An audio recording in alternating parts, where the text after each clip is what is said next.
The old man drew a derringer from his coat and pointed it at her face.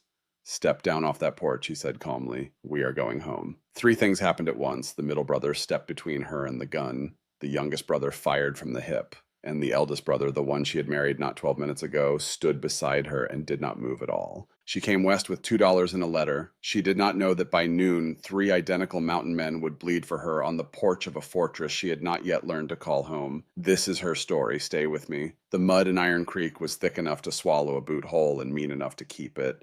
Eleanor Whitmore stood at the edge of the wooden platform of the train station, her $2 clutched so tightly in her gloved hand that the coins had grown warm against her palm.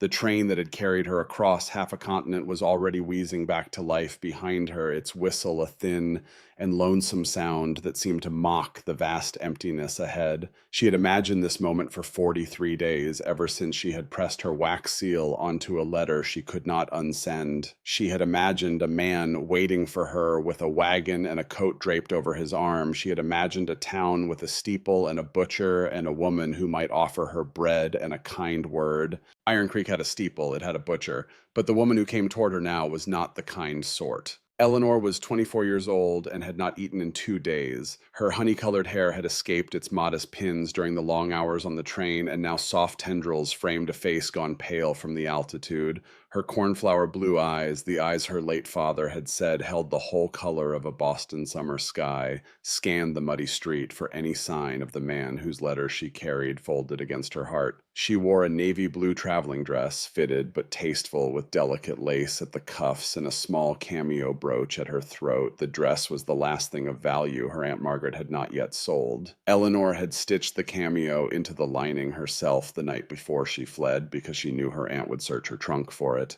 The trunk was gone, lost somewhere between Chicago and Denver, the porter had told her, with a shrug that suggested he had seen many trunks lost and many young women weeping over them. Eleanor had not wept. She had simply stood very still until the feeling passed. A small heart-shaped face, aristocratic cheekbones, a mouth that had not smiled in many days.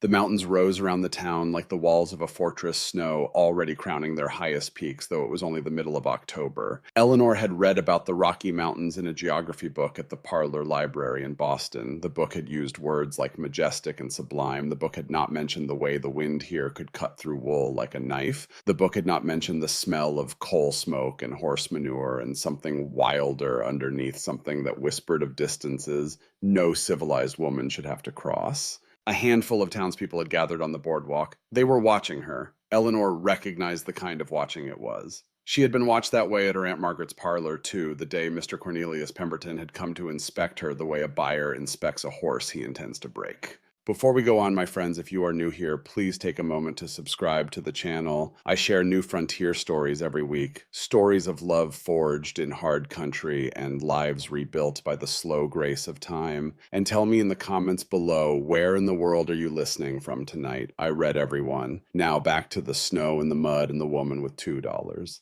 A door slammed open across the street. A heavy-set woman in a stained brown apron strode out onto the boardwalk, hands planted on wide hips, mouth already curled into the sort of smile that has nothing to do with kindness. This was Mrs. Wexler, who ran the only boarding house in Iron Creek, and Mrs. Wexler had seen many young women step off that train, clutching letters from hopeful men. She had also seen most of them step right back on within the week. "You waiting for the Hawthorne men?" the woman called across the street. Her voice carried easily in the thin mountain air. There was no kindness in it. There was something almost like pity, but the kind of pity that enjoys itself. Eleanor turned. She lifted her chin in the way her mother had taught her long ago, before the consumption had taken her mother and then her father and then everything else. "I am," Eleanor said. Her voice was soft, but it did not tremble.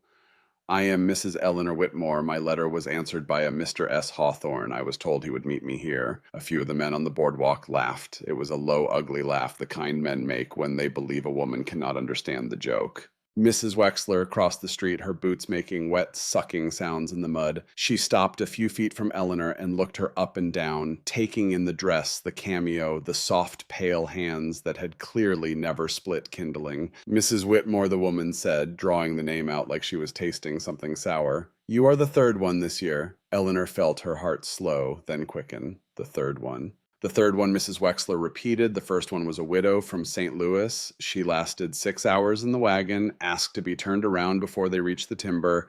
The second was a girl from Pittsburgh. She made it to the cabin. She stayed 3 days. She came back down the mountain on her own 2 feet in a snowstorm, and she did not stop walking until she was on a train going east. Now here you are, Boston by the look of you, pretty as a painting, and you have not yet asked the right question. Eleanor's mouth had gone dry. She forced the words out. What is the right question? Mrs. Wexler smiled. The smile pulled at her face like a wound. The right question, child, is how many of them there are. The wind shifted. Somewhere up the street, a horse stamped and snorted. Eleanor felt the letter inside her bodice, warm against her skin where she had kept it for safekeeping. She had read the letter so many times she could see the lines of it behind her closed eyes. The letter had said, "We will be waiting for you at Iron Creek on the 15th of October. We She had thought it a slip of the pen, the way men of few words sometimes mistake their pronouns. She had told herself it was nothing. How many she heard herself say? 3, Mrs. Wexler said, and the word landed like a dropped stone. 3 brothers, triplets born on the same hour, the same day, and they looked so much alike that even their own mother could not tell them apart. God rest her soul. They came up out of the east after the war, built themselves a fortress on the high ridge 30 miles from any neighbor. They keep to themselves. They pay in hard coin. They speak when they have to and not before. And these last few years, child, they have been collecting children. Children, Eleanor whispered. 4 of them, Mrs. Wexler said. Picked up off the road, fished out of the gutter, taken in from God knows where. 4 orphans up there in that cabin, and 3 bearded mountain men, and not a woman among them since the eldest brother's wife died of the fever 8 years ago. Now you tell me, Mrs. Whitmore, did the letter mention the brothers? Did it mention the children? Eleanor could not feel her hands. She had imagined a man. One man. A widower, perhaps, with a small son who needed a mother. She had imagined teaching that son his letters by the fire, pouring her late father's coffee for a quiet husband at dawn. She had imagined a single hard life that was still a small life, a life she could fit her arms around. 3 brothers, 4 children. It did not, she said. The letter did not mention them. Of course it did not, Mrs. Wexler said. Mrs. Wexler's pity was warming now, becoming something almost protective in its cruelty. Listen to me, child. There is a coach back to Denver tomorrow morning. I will give you a bed tonight for 50 cents, and you can pay me when you reach your people. You go home. There is no shame in it. No woman in her right mind takes on 3 rough men and 4 wild children and a cabin 100 miles from a doctor. You go home. Eleanor did not have a home. Eleanor had $2 and a brooch sewn into a dress and an aunt in Boston who had already auctioned off her grandmother's china. Eleanor had a man named Cornelius Pemberton waiting for her in a brownstone on Beacon Hill, a man who had buried 3 wives, a man whose 3rd wife had been found at the bottom of the staircase with her neck broken, and the household staff suddenly enriched into silence. Eleanor had read of him in the back pages of the Boston papers before her Aunt Margaret had ever spoken his name. Eleanor had nowhere to go that was not worse than nowhere. Before she could answer Mrs. Wexler, the air changed. It was the way the townspeople went still that told her first. The laughter on the boardwalk died. A man with a cigar took it slowly out of his mouth. A boy who had been throwing a stick for a yellow dog put a hand on the dog's collar and pulled it close. Even the wind seemed to hold its breath. And then from the far end of the street came the sound of hooves. Not 1 set of hooves, not 2, 3 horses riding abreast, moving at the steady, measured pace of men who do not hurry because they have never once in their lives been afraid of being late.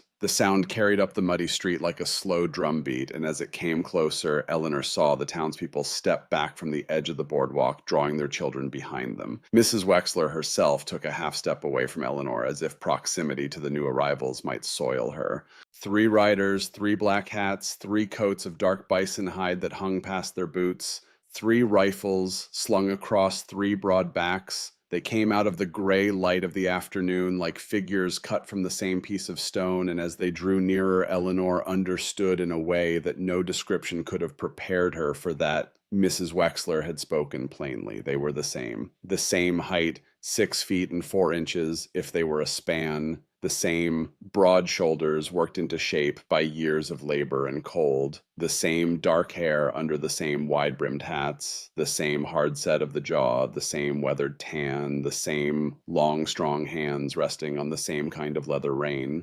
3 of them, identical, riding toward her like judgment. A 4th shape sat behind the rider on the right, a small shape bundled in a coat too large for her 2 skinny legs and wool stockings sticking out beneath, a child, a girl. Her hair, the little Eleanor could see of it, was the pale gold of dry grass. The riders pulled up in the middle of the street, perhaps 20 paces from where Eleanor stood. The horses stamped and blew steam into the cold air. The middle rider, the one closest to the boardwalk, swung down first, and his boots hit the mud with a soft, heavy sound that Eleanor felt in her chest. The other two dismounted at the same moment as though they shared a single mind and a single signal. Now, Eleanor could see the differences. They were small. They were the kind of differences only a careful watcher would notice.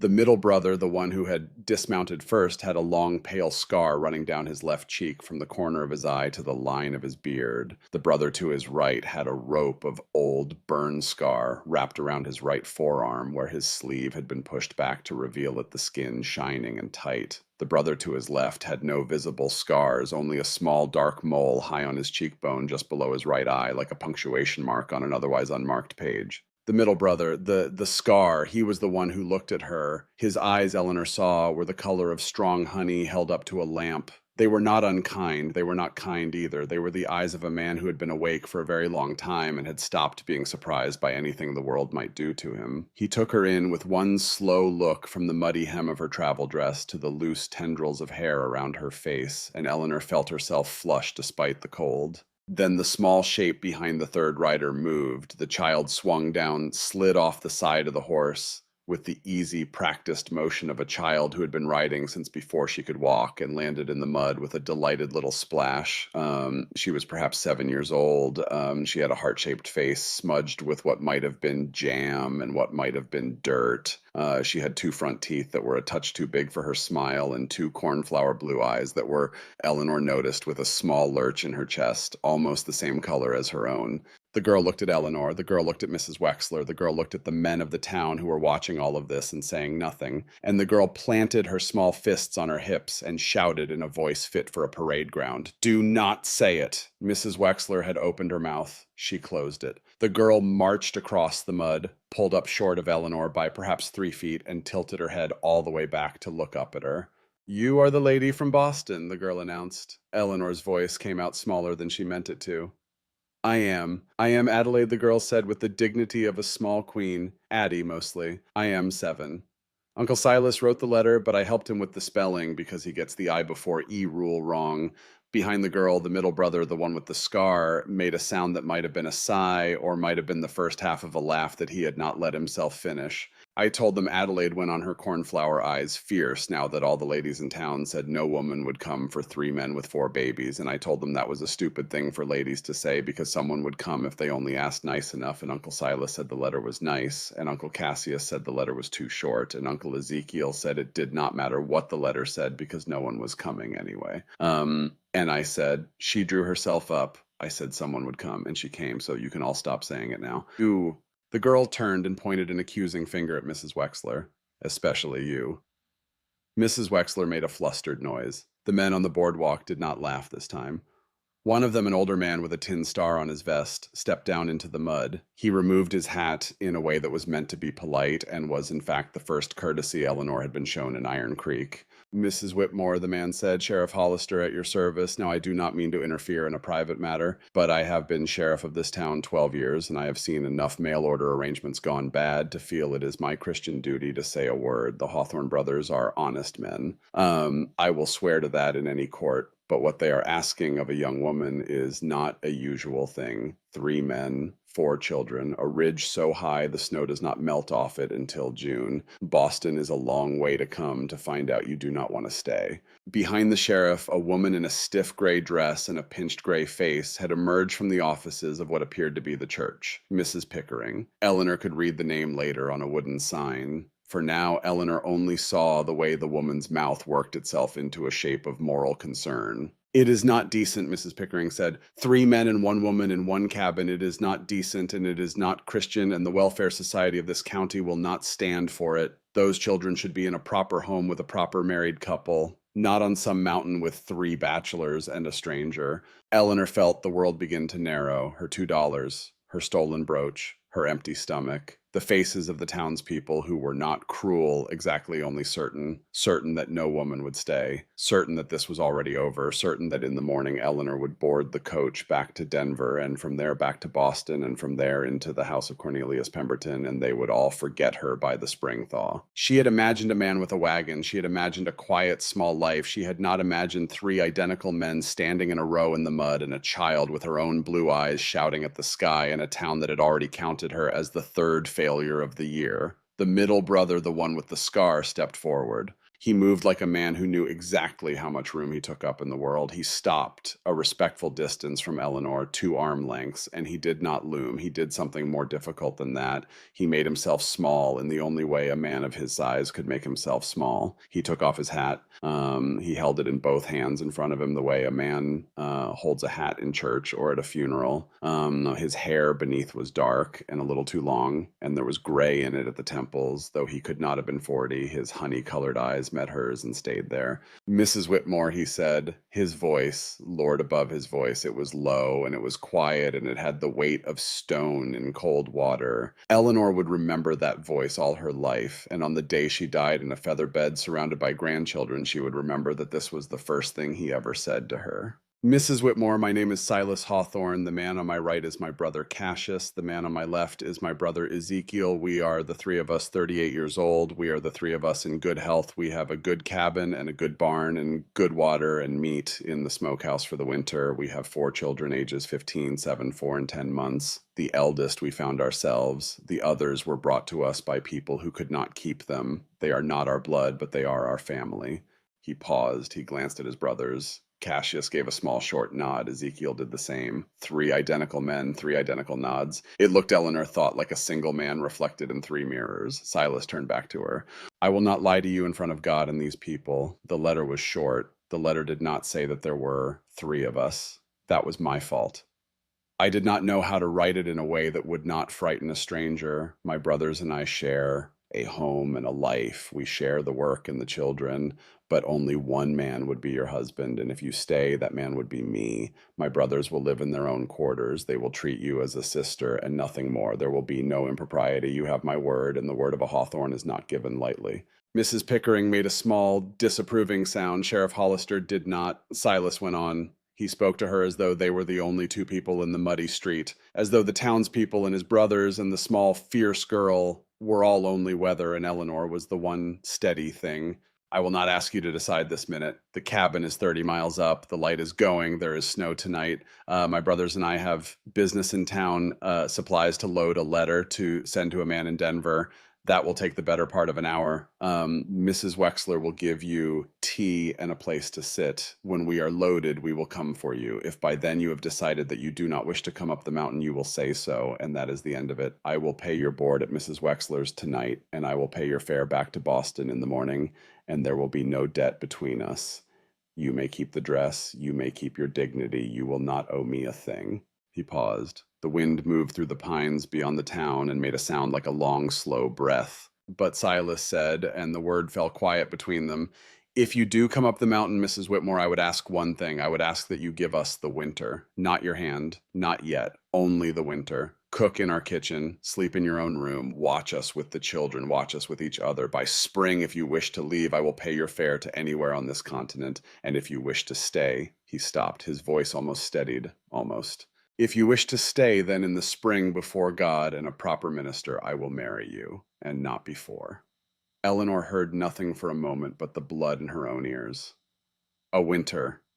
He was offering her a winter, a roof and a bed of her own, and time. He was offering her the one currency she had never been given in 24 years of being a daughter and a niece and a soon-to-be broodmare for a Boston widower. He was offering her time to choose. She looked at him. She looked at the scar that ran down his cheek, and at the honey-colored eyes that did not flinch from hers, and at the way his enormous calloused hand still cradled his hat, as though the hat were a small living thing he did not want to crush. Behind him, his brother Cassius shifted his weight. His mouth was a hard line. His amber eyes were watchful, the way a wolf's eyes are watchful when its pack is being approached. The burn scar on his forearm caught the gray light. Cassius, Eleanor understood, had not yet decided whether he liked her. Cassius would need convincing. Behind him, Ezekiel stood a little easier. His mouth was a little softer. The mole below his right eye moved as he gave her a small smile, the kind of smile a man gives a woman to say, I see that you are afraid, and I do not wish to make it worse. From inside his coat, he drew of all things a small harmonica. He did not play it. He only held it in his palm as if to say,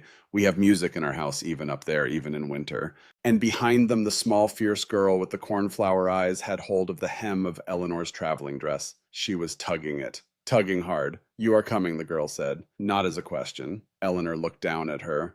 You are coming, Adelaide repeated, fierce as ever, because Uncle Silas does not cry in front of people, but he cried after the second lady left. I heard him. I was supposed to be asleep, but I was not asleep, and I heard him in the kitchen, so you have to come, even if it is only for the winter. Because if you go away on the morning coach, he will not cry where I can hear him this time, and I will not know, but I will know, do you see, and that is worse. Mrs. Wexler, behind Eleanor, drew in a sharp breath. Mrs. Pickering muttered something about the impertinence of children. Sheriff Hollister put his hat back on his head very slowly. And Silas Hawthorne did not look at his niece. He looked instead at his own boots in the mud, and his throat worked once, and his enormous shoulders rose and fell as if a great weight had just been laid on them, and as if he had decided to carry it without complaint. Eleanor had not wept on the train when her trunk was lost. She had not wept in the alley behind her Aunt Margaret's house when she counted the $2 in her purse and understood what they meant. She had not wept at the depot in Boston. She had not wept once since her father had died. She did not weep now. But something inside her gave way the way river ice gives way in March, all at once and with a sound like a long, slow tearing. She crouched down in the mud, ruining the hem of her dress, and she looked Adelaide in the eye. What is the youngest one called? She asked the girl. The baby. 10 months, your uncle said. Whitman, Adelaide said, we call him Whit. His mama died when he came out, and his daddy went off, and he is ours now. Uncle Cass holds him most. Uncle Cass is the one with the burn. He acts mean. He is not mean. He sings to Whit at night when he thinks no one can hear him. Cassius, the brother with the burn scar, made a sound in his throat that might have been protest or might have been embarrassment. He turned his head sharply away and pretended to examine a piece of harness on his horse. And the 4-year-old Eleanor said, Jasper, Adelaide said, he is sickly. He coughs. We try not to let him get cold, but he gets cold anyway. And the big one is Tobias. Toby. He is 15. He is angry a lot, but he is not really angry. He is sad because his real father drank and his real mother went to Jesus. And now he is afraid Uncle Silas will send him away for being angry, but Uncle Silas would not. Uncle Silas would never. Eleanor heard behind her Mrs. Wexler quietly close the boarding house door from the inside. Mrs. Pickering had retreated to the church steps. The men of Iron Creek had gone back to their business, or pretended to. The sheriff stood alone on the boardwalk with his hat in his hand. Eleanor stood up. The mud had stained her hem to the knees. She did not look down at it. She looked at Silas Hawthorne. She kept her voice steady. Mr. Hawthorne, she said, I will accept your terms. The winter, a room of my own, a house full of children, 3 brothers, I will accept all of it, but I will tell you one thing in front of these witnesses, and you will agree to it, or I will turn around now and take the morning coach. Silas did not move. Yes, ma'am. If by spring I have given you a year of my labor and my care, and I find that I wish to stay, you will not marry me out of duty. You will marry me out of choice, the same choice I am making now. I will not be a contract you signed in a hard winter. Do you understand me, sir? Silas looked up. The colored eyes were very steady now. Mrs. Whitmore, he said, quiet enough that only she could hear it. I have not married out of duty in my life, and I will not start with you. If by spring you wish to stay, it will be because I have asked you to properly on one knee with a ring my brother made and a vow I wrote down myself.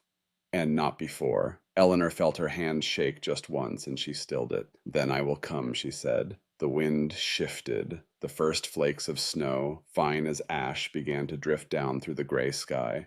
Adelaide made a small triumphant sound and ran back to her uncles, who were already turning their horses toward the general store at the end of the street. Cassius scooped the child up and put her on the saddle in front of him with one practiced motion, and as he did, Eleanor saw very briefly his face soften in a way she would not have believed possible from the hard, amber-eyed man of a moment ago. He kissed the top of Adelaide's head. He thought no one was looking. Eleanor was looking. Eleanor would remember. Mrs. Wexler emerged from her boarding house with a frown and a kettle and the grudging announcement that there was tea if Mrs. Whitmore wanted it while she waited. Eleanor accepted. She sat by the window of the boarding house parlor and she watched the 3 Hawthorne brothers move through Iron Creek with the unhurried efficiency of men who had done this 1,000 times.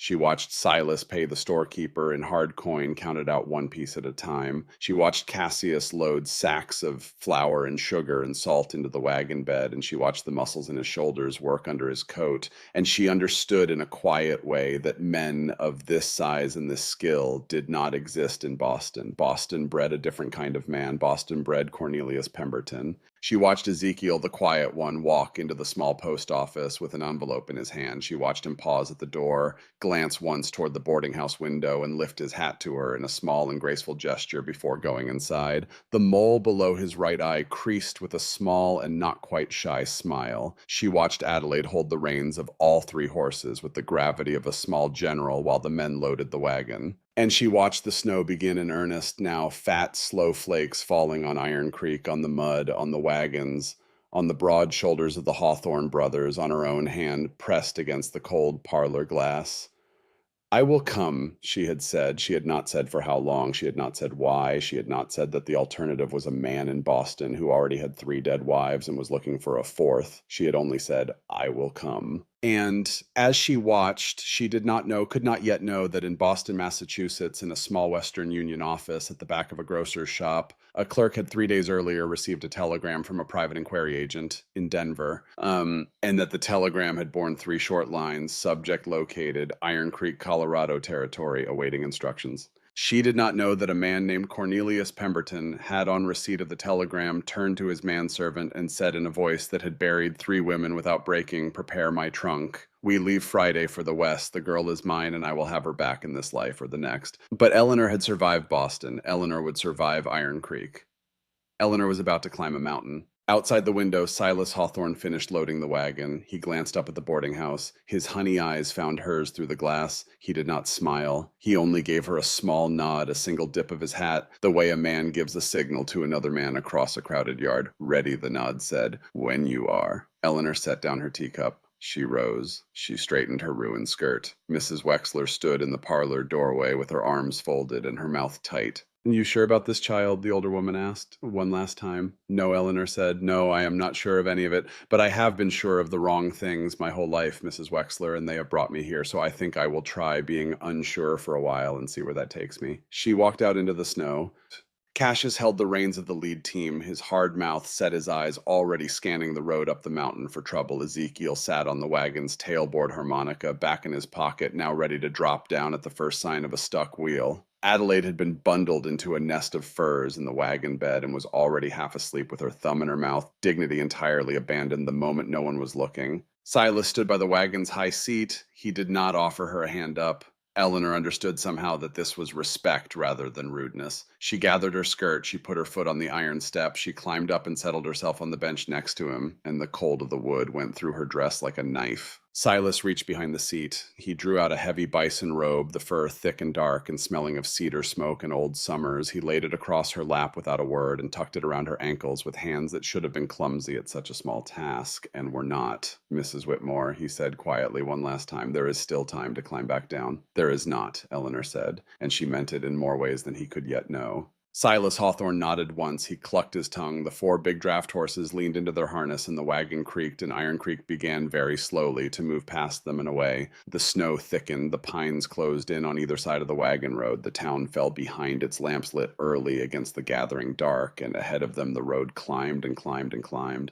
Adelaide stirred under her furs and murmured something in her sleep. Ezekiel on the tailboard began very quietly to play his harmonica, a soft, slow tune that Eleanor did not know but would come in time to know better than her own heartbeat. Cassius rode point on his big black horse, his rifle balanced across his knees, his eyes on the timber, and beside her, Silas Hawthorne drove the team in silence, the reins easy in his huge gloved hands, the scar on his cheek catching the last gray light of the day. Eleanor pulled the bison robe tighter around herself. She closed her eyes. For the first time since her father had died, she let herself feel the full weight of how tired she was. Somewhere behind them in Iron Creek, a sheriff named Hollister was already locking up his office for the night and shaking his head over the strange, foolish bravery of a Boston girl who had said yes to a winter on the mountain. Somewhere ahead of them in the timber on a high ridge, 30 miles from any neighbor, 3 small children and a 15-year-old boy were watching the road from a cabin window,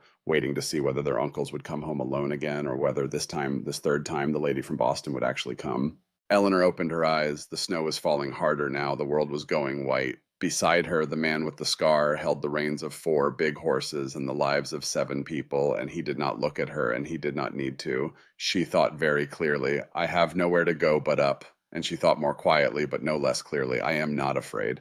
That was the first lie she told on the mountain. It would not be the last, but it was the one that mattered because she said it to herself and she said it on purpose and she made it true by saying it. The wagon climbed, the pines closed behind them like a door, and Iron Creek, with all its mud and all its judgment and all its small, frightened decencies, dropped away below them into the dusk. What Eleanor Whitmore did not yet know was that the road she was on, the road climbing now into the timber and the snow and the failing light, was the only road she would ever travel again that mattered. Every road before this one had been the wrong one. Every road after this one would only lead her home. But she would have to earn the home first. And the earning of it, my friends, was about to begin. The road up the mountain was not a road. It was a memory of a road scratched into the side of the timber by men with axes and patience and a great deal of dynamite, and in places it disappeared entirely beneath drifts of snow that had not melted since the previous march. Eleanor Whitmore, who had spent the first hour of the climb pretending to be unafraid, and the second hour discovering that pretending and being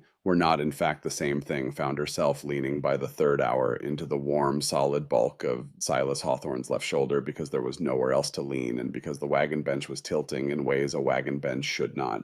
Silas did not move away. He did not look at her. He only adjusted his weight slightly on the bench so that her shoulder would rest more comfortably against his, and he kept his honey-colored eyes on the team and on the trail and on the slow gathering dark. The mountain doesn't care, ma'am, he said quietly, his first words in nearly an hour. But we do. You hold on. Eleanor held on. The wagon climbed, the pines climbed with its dark green walls that closed in and opened out and closed in again. Ezekiel had stopped playing the harmonica.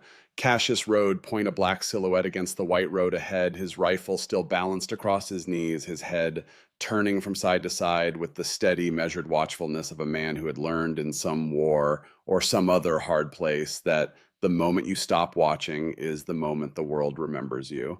When the wagon at last lurched onto a section of frozen road that had iced over from a thaw 2 days prior, the back wheel slipped. The whole world tilted. Eleanor heard her own small sound of fear, and she felt the bison robe slide off her lap, and she felt the wagon bed begin to slide sideways toward a drop that fell away into nothing but pine tops and gray air. Silas did not panic. Silas did not even raise his voice. He simply stood up on the wagon's footboard, wrapped both reins around one enormous gloved fist, and dropped off the side of the wagon onto the snow all in one motion. He did not run. He walked. He walked to the rear of the wagon, planted his boots, set his shoulder against the wheel itself, and pushed. The wagon stopped sliding. Eleanor did not understand at first what she was seeing. A man cannot stop a loaded supply wagon on an icy slope. A man cannot anchor 4 draft horses by simply leaning. Except this man did, and the horses found their footing, and Cassius came thundering back from his point position to lay a hand on the lead horse's bridle and steady the team,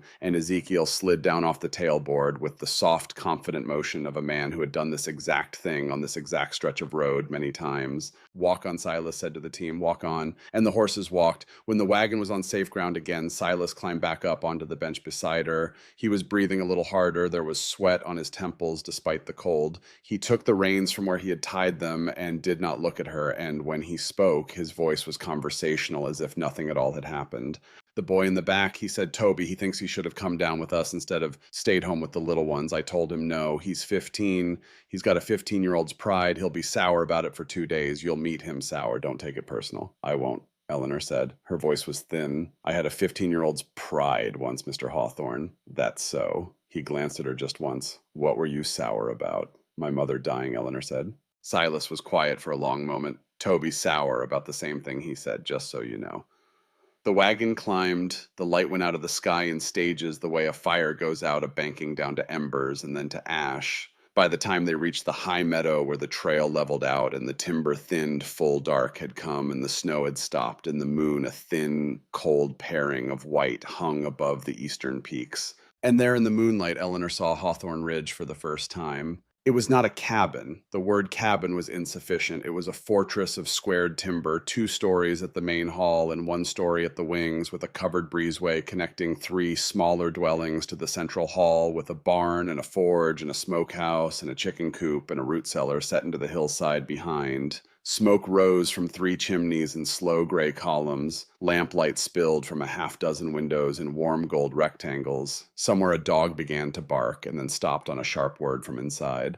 Eleanor stared. "You built this," she said. "We built this," Silas said. "The 3 of us. 11 summers. Cass laid the forge. Zeke set the breezeway. I split most of the timber. Toby helped on the last 2 summers. Children helped how they could, for who Eleanor asked."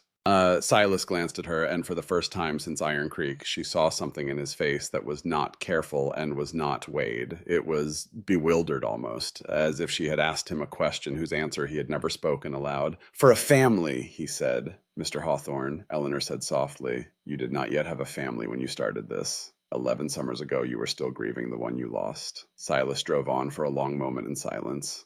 "We built it anyway, ma'am," he said. "A man builds for the family he hopes for, not just the one he had." The wagon rolled into the yard, the cabin door flew open before they had even halted, and 3 small figures spilled out onto the porch, followed by a fourth and taller figure who hung back in the doorway with the deliberate slouch of a 15-year-old boy who has decided in advance that he is not going to be impressed by anything. The smallest figure was a boy of perhaps 4 in a long woolen nightshirt that came to his ankles, with a pale, narrow face and dark circles beneath his eyes, and a wet-sounding cough that made Eleanor's trained ear tighten with concern. Jasper. The middle figure was a tall, thin man holding what could only be the baby Whitman, the infant bundled and red-faced and asleep against the man's shoulder. Cassius. He had ridden ahead in the last quarter mile and was already on the porch. The third figure was Adelaide, who had somehow climbed down off the wagon and gotten inside before anyone was watching, and who now stood at the front of the porch with her hands on her hips and a look on her face that said, "See, I told you so." And in the doorway, Tobias Hawthorne. He was tall, already taller than a boy of 15, had a right to be lean in the way of boys who have grown faster than their mothers could feed them, with hair the color of dark oak and eyes the same hard amber as Cassius's. He stood with one shoulder against the door jamb and his arms folded across his chest, and he watched the wagon come in with a face that had been carefully, deliberately emptied of all expression. Silas drew up the team. He set the brake. He did not move to help Eleanor down. "You go on, ma'am," he said quietly. "I'll see to the horses." Eleanor climbed down by herself, holding her ruined skirt. Her boots sank into snow that came over her ankles. Cassius came down off the porch in 2 long strides, the baby still on his shoulder, and he did not offer her his free hand either. But he said in a voice like rough cloth folded carefully, "This way, ma'am. The step is icy." She followed him up onto the porch. Adelaide grabbed her hand the moment she was close enough. "This is Jasper," Adelaide announced, pulling Eleanor toward the smaller boy. "Jasper, this is Mrs. Whitmore. She came from Boston. Boston is where the harbor is. Uncle Zeke showed me on the map." Jasper looked up at Eleanor with enormous dark eyes. He did not speak. He coughed instead, a rattling wet sound that turned Eleanor's blood cold, the way only the daughter of a doctor's blood can go cold at such a sound. She did not let him see her go cold. She crouched her ruined skirt, forgotten, and she put her gloved hand very lightly against his cheek. "Hello, Jasper," she said. "I am very pleased to meet you. May I come inside with you? It is cold out here for a man in his nightshirt." Jasper considered her with great seriousness. Then he reached up and took her hand in his small hot one, and he led her through the door of Hawthorne Ridge as though he were the master of the house and she his honored guest. The 15-year-old boy in the doorway did not move out of her way. Eleanor stopped Jasper's small hand still in hers and looked up at Tobias Hawthorne. "Mr. Hawthorne," she said, and she gave him the same grave courtesy she would have given any grown man at her father's parlor in Boston. "I am Mrs. Eleanor Whitmore. I have come to spend the winter at your family's invitation. I will not pretend I am not nervous. I am very nervous. I would be much obliged if you would step aside and let me bring your brother in out of the cold." Toby blinked. Something in his careful, empty face cracked just at the corners. He had been prepared for many things. He had not been prepared to be addressed as Mr. Hawthorne. He stepped aside without a word. Inside the cabin smelled of cedar smoke and venison stew and old leather and something else, something Eleanor could not at first place and only later understood was the smell of a house where men have lived alone for a long time and have done the best they could. There was a long plank table in the main hall, scrubbed pale by years of lye soap. There was an enormous stone hearth at the far end with a fire banked low. There were lamps and pegs on the wall, heavy with coats and rifles racked above the door, and a rocking chair pulled close to the fire with a half-finished pair of small woolen socks abandoned on its seat. The half-finished socks were Eleanor's first lesson in Hawthorne Ridge. Someone in this house, one of these enormous bearded men, had been sitting up at night in the firelight knitting woolen socks for a 4-year-old boy. Eleanor did not yet know which of them she would learn. She fed Jasper a cup of broth from the kettle on the hearth. She let Adelaide chatter at her. She watched Cassius lay the sleeping baby in a cradle by the fire and adjust the blanket with hands that were 3 times the size of the baby's whole head and unimaginably gentle. She watched Ezekiel come in from the barn, having helped Silas with the team, and stop in the doorway, snow on his shoulders, mole creased with that small, not quite shy smile. "You are still here, ma'am," Ezekiel said, soft enough that only she could hear it. "Forgive me. We made small bets in the wagon, the 3 of us, about the 2nd mile, the 5th mile, the 9th mile, about when you would ask us to turn around. I lost my bet. I am very glad I lost." Eleanor felt heat climb into her cheeks. "What did you bet?" she asked. Ezekiel's smile widened a little. "I bet on the 9th mile, ma'am. The other 2 bet earlier." She laughed before she could think to stop herself. It was the first time she had laughed in many weeks. The sound surprised her so much that it almost made her cry. Adelaide, sensing weakness, immediately climbed into her lap. That night, Eleanor was given the room that had been Mary's. Silas showed her the door himself. He did not open it. He stopped in the breezeway with a lamp in his hand, and he did not look at her. "This was my wife's," he said, "and my daughter's. They are gone these 8 years. I have not used the room since. It is yours for as long as you stay. There is a bolt on the inside of the door. You will use it. My brothers and I sleep in the wing on the far side of the breezeway. The children sleep above the main hall. You will not be disturbed at night. If you need anything, you will call out, and one of the children will fetch us. Do not come to our wing. We have agreed on this between ourselves, and we will not break the agreement. Do you understand me, ma'am?" "I understand," Eleanor said softly. Silas nodded once. He set the lamp on a small table inside the door. He stepped back. "Mrs. Whitmore," he said. "Yes, Mr. Hawthorne. Mary's things are in the trunk at the foot of the bed. I do not ask you to keep them or to move them. I only ask if you find a small wooden doll with a painted face." He stopped. He swallowed. "That was Hannah's, my daughter's. She would have been 13 this year. If you find it, please." He could not finish. Eleanor stepped close enough to see his face in the lamplight. The scar on his cheek caught the glow. "Mr. Hawthorne," she said quietly, "I will keep her doll safe." Silas closed his eyes. He did not weep. But she saw the price of not weeping in the line of his jaw and the way his enormous hand tightened on the door frame. "Thank you, ma'am," he said. "Good night." He turned and walked back across the breezeway, and she watched him go, this huge, gentle man who built fortresses for families he did not yet have. And she thought, "I came here for shelter from a Boston widower. I did not know I was coming home." She did not bolt the door that night. She did, however, find the doll. Hannah Hawthorne's wooden doll sat at the bottom of the trunk, carved by a careful father's knife. The painted face faded, but still smiling. Eleanor cradled it in her lap for a long time, sitting on the edge of the bed, and she did not weep either. She set the doll on the small bedside table where she could see it from her pillow, and she lay down at last in Mary Hawthorne's old bed, in Mary Hawthorne's old room on the high ridge, 30 miles from any neighbor, and she fell asleep almost the moment her head touched the pillow. She woke once in the night to the soft sound of a harmonica somewhere across the breezeway playing very quietly, and she understood that Ezekiel was awake and could not sleep, and that the song he was playing was Shenandoah. She had not heard Shenandoah since her father had been alive. She had not known that a frontier harmonica could sound so much like grief. She slept again. The next morning she woke to the smell of burned coffee and the sound of a baby crying. When she came into the main hall in her travel dress because she had nothing else, she found Cassius Hawthorne standing in front of the hearth holding the screaming Whitman in one arm and a tin cup in the other, and looking for the first time since Eleanor had met him like a man at the end of his rope. "He has not eaten," Cassius said the moment he saw her. "He will not take the goat's milk. He will not take the cow's milk. He is hungry. We have tried everything. The girl in the village last week said sometimes the milk needs warming with a little." He stopped. "With a little something."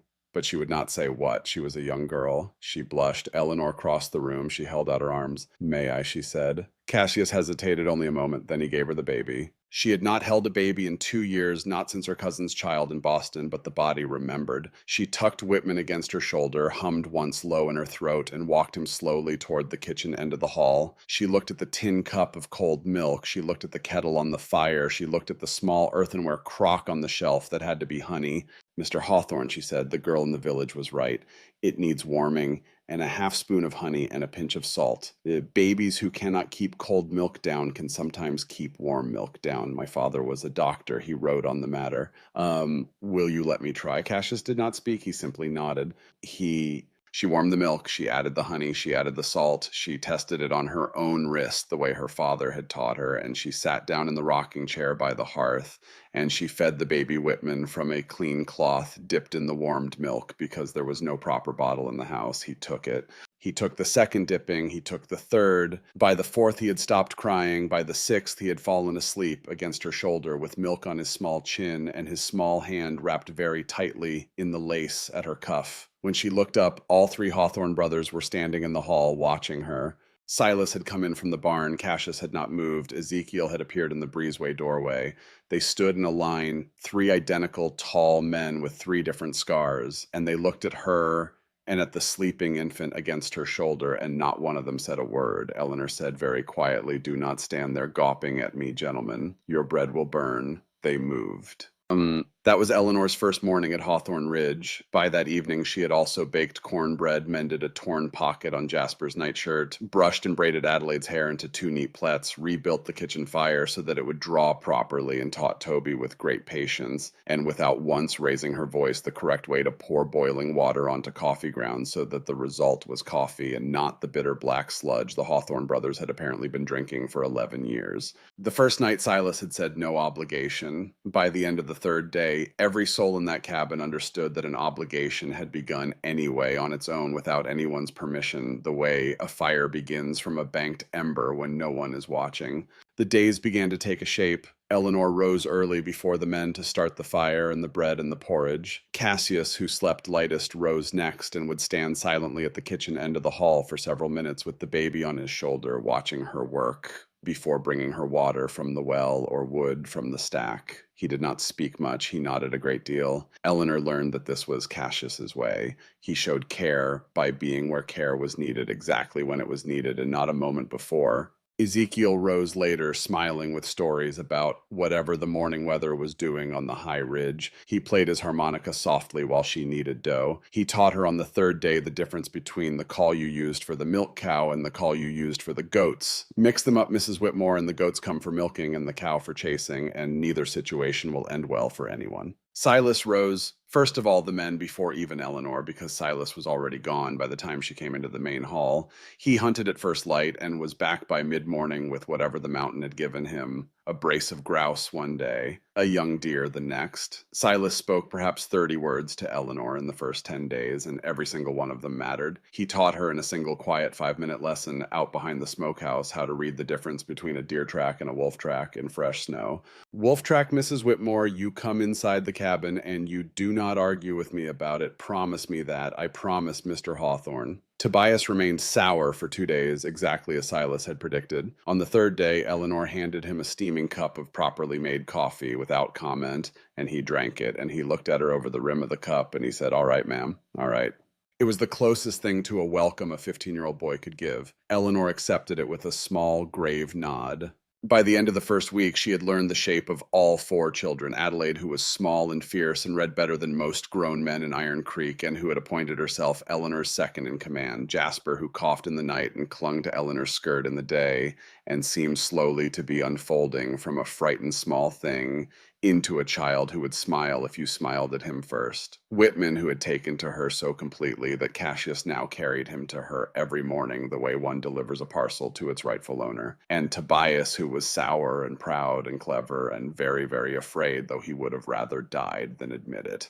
Toby was afraid that she would leave. Eleanor saw it the day she caught him watching her from the barn door, and his face went hard and shuddered the moment her eyes met his, the way a boy's face goes hard when he has been caught hoping for something and does not want to be seen hoping. By the end of the second week, she had also learned the shape of the three brothers. Silas was the steady one, the decision maker, the one who had built this place out of grief and stubbornness and the refusal to die, and who carried the weight of all of it on shoulders that did not ever slump. He spoke little and watched everything. He had loved Mary and Hannah, and he loved them still, and he did not pretend otherwise.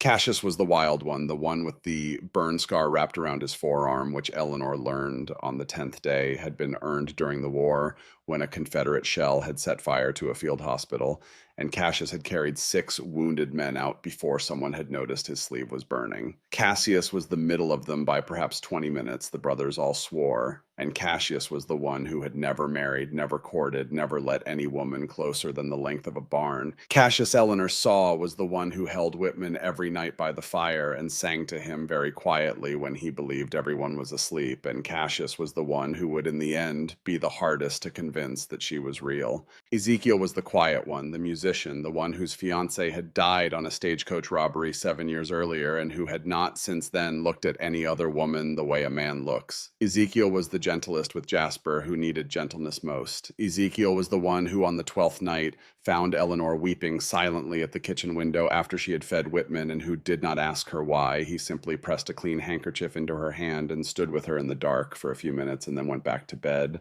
He had not asked her why. That was his gift. He had known. The first true crisis came on the 17th night. It came in the form of wolves. Eleanor had gone to bed early, exhausted from a long day of laundering. She woke to the sound of a cow bellowing in terror, a sound that came up from the barn and through the cold air and through the timbers of the cabin, and she was on her feet and into her wrapper before she had fully understood what she was hearing. In the main hall, Silas was already pulling on his boots. Cassius had a rifle. Ezekiel was lighting a second lantern. The children were spilling down the loft ladder in their nightclothes, eyes huge. "Stay inside," Silas said in a voice that did not raise itself and did not need to. "All of you. Mrs. Whitmore, you keep them in." He went out. Cassius and Ezekiel went out after him. Eleanor herded the children into the warmest corner of the hearth. Adelaide held Jasper.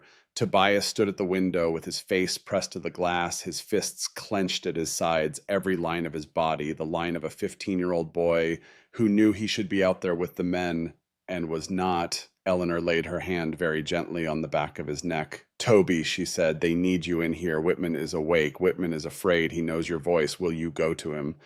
Toby did not move for a long moment. Then he turned and went to the cradle and picked up the baby. And he held him with the awkward, careful grip of a boy not used to holding babies, and his shoulders very slowly came down out of his ears. Outside a rifle fired, then another, then a man shouted. Eleanor could not tell which. Then there was a long, terrible silence. She remembered very clearly Silas's words about wolf tracks. "Come inside. Do not argue." She thought of Silas outside in the dark with a wolf at his throat. She turned and crossed the hall and took down the buffalo rifle that hung above the door. It was heavier than she had expected. She had read about loading it in her father's manual on rainy afternoons in Boston when she had been 13, and her father had laughed and said, "Child, you will never need to know this, but learn it anyway. Learn everything you can. The world is wider than a parlor." She had loved her father in that moment, as in every moment, and she had learned. Adelaide stared at her with enormous eyes. "Mrs. Whitmore, I am only going to the porch, Adelaide. I will not go further. Bolt this door behind me. Do you hear me?" "Yes, ma'am." Eleanor stepped out onto the porch. The cold hit her like a blow. The night was very bright with moonlight on snow. In the yard between the cabin and the barn, she saw by that hard moonlight 4 moving shapes. 3 were men. 1 was not. The 4th shape was lean and long and gray, and it was crouched low over a black mound on the snow, and the black mound was Cassius Hawthorne, and Cassius Hawthorne was not moving. Eleanor did not think. She raised the buffalo rifle the way her father's manual had taught her. She set the butt deep into the hollow of her shoulder. She breathed in. She held it. She fired into the air just over the wolf's head because she could not risk Cassius, and she only needed the noise. The boom of the rifle cracked across the high ridge like a thunderclap. The wolf bolted. The other shape Silas had been chasing in the timber bolted with it. Then Silas was running across the snow toward Cassius, and Ezekiel was running too, and Eleanor was running in her wrapper and bare feet, the rifle still smoking in her hands, and they reached him together. Cassius was alive. He had been knocked down by a wolf that had come out of a blind angle, and his right shoulder was torn open in 3 deep furrows that were already bleeding through his coat into the snow. He was conscious. He was swearing in a low, steady voice, the like of which Eleanor had never heard in any Boston parlor and would never repeat in one. Inside, Eleanor said, "Now." They got him inside. They laid him on the long plank table. Eleanor sent Tobias for hot water. She sent Adelaide for clean cloths. She sent Ezekiel for the whiskey. She washed her hands twice. She rolled up her sleeves. She looked once at Silas, whose face was the color of ash. "Mr. Hawthorne," she said, "I am the daughter of a doctor. I have read every book in his medical library. I have assisted him on 3 field surgeries during the cholera year in Boston. I can do this, but I need you to hold your brother down, and I need you to trust me. Can you trust me?" Silas looked at her. "Yes, ma'am," he said. She stitched Cassius Hawthorne's shoulder by lamplight, 23 stitches in 3 long furrows with whiskey for both the wound and the patient. Cassius did not cry out once, though his teeth were locked tight enough to crack. When she was done, she packed the shoulder with poultice, wrapped it clean, and gave him a 3rd measure of whiskey and a soft order to sleep. He looked up at her with hard amber eyes that were for the first time not wary at all. "Mrs. Whitmore," he said hoarsely. "Yes, Mr. Hawthorne. You shoot a buffalo rifle awful well for a Boston girl." Eleanor laughed a small broken laugh, and she had to put her hands flat on the table to keep them from shaking. "My father," she said. "He believed a woman should know everything a man knows. He used to say the world is wider than a parlor, Mr. Hawthorne. I think perhaps he was right." Cassius closed his eyes. A small, unmistakable smile pulled at the corner of his hard mouth. "Sister," he said quietly, "welcome home." Eleanor stopped breathing for a moment. It was the first time any of them had used the word. She did not look at Silas. She was afraid, suddenly and absurdly, that if she looked at Silas, she would weep in front of all of them. And she did not weep in front of others, not since the day her father was buried, and she would not start tonight. Silas behind her said nothing, but she felt him step closer. She felt the warmth of his coat at her back. She felt his enormous hand come to rest very briefly and very lightly between her shoulder blades. He did not press. He did not linger. He simply rested his hand there for the space of one breath, and then he took it away, and he said in his quiet rock voice, "You saved my brother's life, Mrs. Whitmore. I will not forget that." Eleanor closed her eyes. "I will not forget it either," she said, and she did not say what she meant, which was, "I will not forget that you touched me very gently between the shoulder blades in front of God and your brothers, and I will not forget the shape of that touch as long as I live." Outside, the wolves howled once more, far off in the timber, and were gone. Inside, Hawthorne Ridge banked its fire low and slept. The next morning, Eleanor woke before dawn, as always, and went to the kitchen end of the hall to start the fire and the bread. The hall was dark. The hearth was banked to embers. The children were still asleep in the loft above. She thought she was alone. She was not alone. Silas was sitting in the rocking chair by the hearth. He had not gone to bed. He had a tin cup of cold coffee in his hand that he had clearly not been drinking, and he was looking into the embers, and he did not look up when she came in. She did not speak. She built the fire back up. She put the kettle on. She set the dough she had laid the night before to its second rise. She moved around him as one moves around a sleeping animal with a careful courtesy. When the kettle began to sing, he finally raised his head. "Mrs. Whitmore," he said. "Mr. Hawthorne, I have been sitting here since you stitched my brother, I know," she said softly. "I have been thinking about what I said in Iron Creek. About the winter," she said, "about the spring." "Yes, ma'am." He set the cold coffee on the hearthstones. He stood. He was very tall in the firelight, and the scar on his cheek was a pale line, and his honey-colored eyes were not careful now. They were not weighed. They were only tired and direct and very honest. "I will keep the agreement," he said. "The room is yours. The bolt is yours. The winter is yours. I will not press you. I will not court you. I will not crowd you. My brothers will not crowd you. By spring, if you wish to go, I will pay your fare as promised, and I will not say one word of complaint." Eleanor waited. But Silas said, he stopped, he looked at his own enormous hands, he looked back at her. "But last night, when I heard that rifle fire from the porch, and I knew it was you, and I knew you had come out into the cold for my brother, and you had risked your life, and you were standing there in your wrapper with snow on your bare feet." He paused. His voice did not break, but it thinned. He paused. "Mrs. Whitmore, last night, I knew. I knew, ma'am. And I have been sitting here all night trying to find a way to tell you that does not break our agreement." Eleanor's hands were trembling. She set the kettle down so that she would not drop it. "Mr. Hawthorne," she said quietly, "what did you know?" Silas drew a long breath. I knew that I do not want you to leave in the spring, he said. That is what I knew. I will not press the point. I will keep my word. The winter is yours and the choice is yours. But I would be a liar before God if I did not say it once plainly where you could hear it. I do not want you to leave in the spring, ma'am. That is the truth of it. That is all I have to say. The fire popped, the kettle hissed. Outside, very far off, a single crow called once across the white meadow and was answered by another. Eleanor crossed the small distance between them. She did not touch him. She stopped close enough that he could have touched her if he had broken his agreement, which he did not, because he was Silas Hawthorne and his word was his word. Mr. Hawthorne, she said, her voice was steady, I will tell you something in return. I will not tell you yet whether I am staying. That is the agreement, and I will keep it as you have kept it. But I will tell you this. Last night when I came into this hall with that rifle in my hands, I was not afraid. I have been afraid every day of my life since my father died. I was not afraid last night. Do you understand me? Silas looked at her. He understood her. I understand, ma'am, he said. Then we will let the winter pass, Eleanor said, and we will see what we see when the snow goes off. We will let the winter pass. Silas agreed. He picked up his cold coffee. He poured it back into the kettle to warm. He did not look at her again, but the line of his shoulders had eased, and the tiredness was a different tiredness now, and Eleanor thought, watching him in the firelight, that perhaps she had not yet decided to stay, but she had stopped somewhere in the night deciding to leave. What she did not yet know, what neither of them yet knew, was that 3 days earlier, far below in Iron Creek, a stagecoach had pulled up in front of Mrs. Wexler's boarding house, and that a man named Cornelius Pemberton had stepped down out of it in a heavy black coat and a fur-lined hat, carrying a leather portfolio thick with sealed documents. He had been there 3 days now, drinking the sheriff's coffee, showing his documents, taking the measure of the county, and he was on this very morning asking the sheriff a single quiet question. Where Mr. Pemberton was asking in this town, can a man find a federal judge? Sheriff Hollister, who was 64 years old and had buried 2 wives and feared nothing on God's earth except injustice done to a young woman by an old rich man, looked at Cornelius Pemberton for a long moment, and he said, Mister, you'd best come inside out of the cold and sit with me a spell, because I think you are about to do something, and I think before you do it, you and I are going to have a conversation. Up on the ridge, Eleanor poured fresh hot coffee into Silas Hawthorne's tin cup.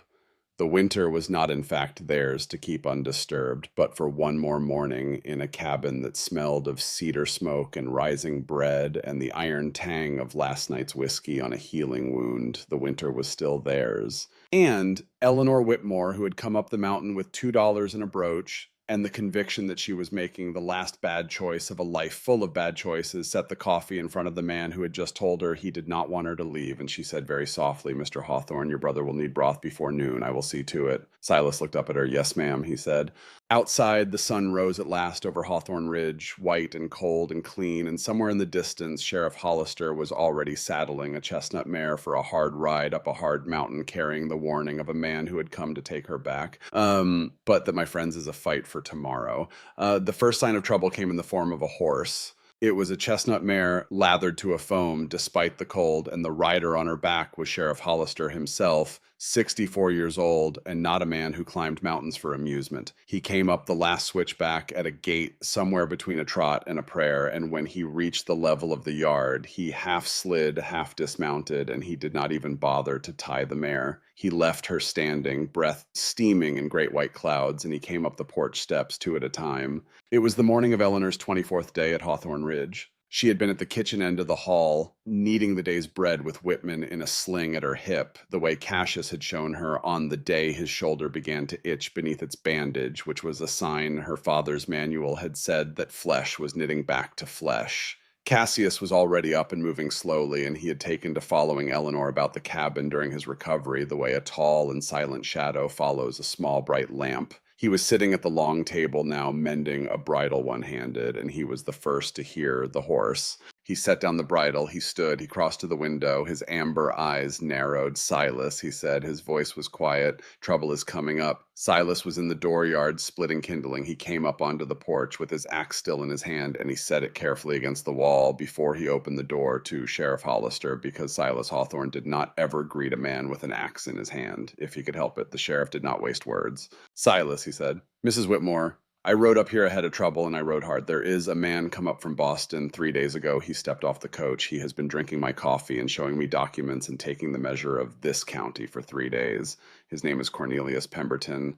He has hired a federal judge, a man named Crowley out of Denver, and 4 armed deputies, and he is on the road behind me now. He carries a writ of guardianship that he claims gives him legal hold of Mrs. Eleanor Whitmore until her 25th year. He intends, ma'am, to take you back to Boston. Eleanor felt the bread dough go cold under her hands. She looked at Silas. Silas had gone very still, in the way a man goes still who has spent his life learning when to move and when not to.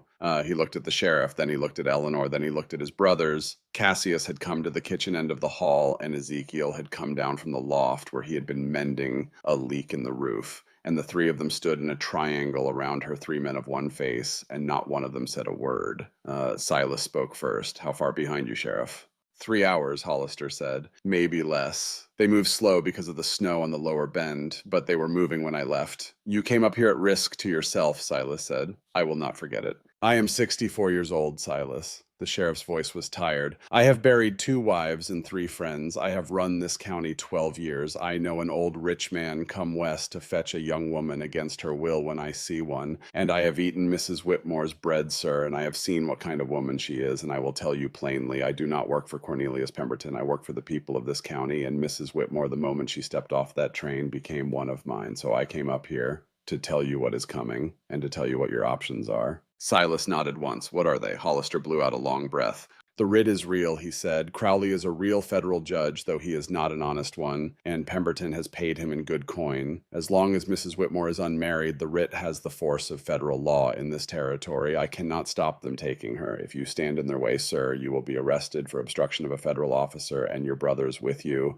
and I will not be able to protect you. Pemberton has been very careful with his paper. Eleanor heard her own breath come quick and shallow. The bread dough was forgotten. Whitman, sensing her tension, made a small sound of protest at her hip, and Cassius crossed the room in 2 strides and lifted the baby out of her sling with his good arm and settled him against his bandaged shoulder without a flinch. Easy, Sister Cassius said quietly. Easy. We are not done yet. Silas was still looking at the sheriff. You said options, he said. That was one. What are the others? Hollister held his eye for a long moment. The writ holds against an unmarried woman, Silas. It does not hold against a married one. Colorado territory is very clear on the matter. A woman who has reached her 21st year and entered into a lawful marriage of her own free will cannot be claimed under a prior guardianship writ. Her husband is her guardian in the eyes of the law. There is no judge in this nation, federal or otherwise, who would overturn that, and Crowley knows it and Pemberton knows it. That is why they are moving fast. They want her under that writ before any vow is spoken. The hall was very quiet. Eleanor felt every one of her own heartbeats very distinct, one after the other. Silas turned slowly and looked at her. Mrs. Whitmore, he said, his voice was rough. I gave you my word. The winter was yours, the spring was yours. I have not pressed you, and I will not press you now. You hear me when I say this. If you wish to go back to Boston, I will fight beside the sheriff to make Pemberton do it lawfully and with dignity. If you wish to take the morning coach to anywhere else on this continent, I will pay the fare, and I will not say a word against it. And if you wish, he stopped. He could not say it. Cassius said it for him. If you wish to be Mrs. Hawthorne by sundown, sister, the wild brother said very quietly, just say so, and we will send for the parson, and the 3 of us will hold this ridge against any federal judge in this nation until the vow is spoken. Ezekiel did not speak. He did not need to. His mole-creased mouth was set in a hard, small line that Eleanor had not seen before, and his hand had already gone to the rifle on the rack above the door, and he was checking the load with the calm, sure motion of a man who had been a soldier once and remembered. Eleanor looked from one brother to the next. 3 identical men, 3 different ways of saying the same thing, 3 different scars. She thought in a single clear instant of the night Silas had told her in the firelight that he did not want her to leave in the spring. She thought of the morning Cassius had called her sister with his shoulder in 23 stitches and his voice rough with whiskey and pain. She thought of Ezekiel pressing a clean handkerchief into her hand at the kitchen window in the dark, and of the harmonica playing Shenandoah at midnight across the breezeway, and of the small wooden doll on her bedside table, and of the bolt on the inside of her door that she had not used in 17 nights.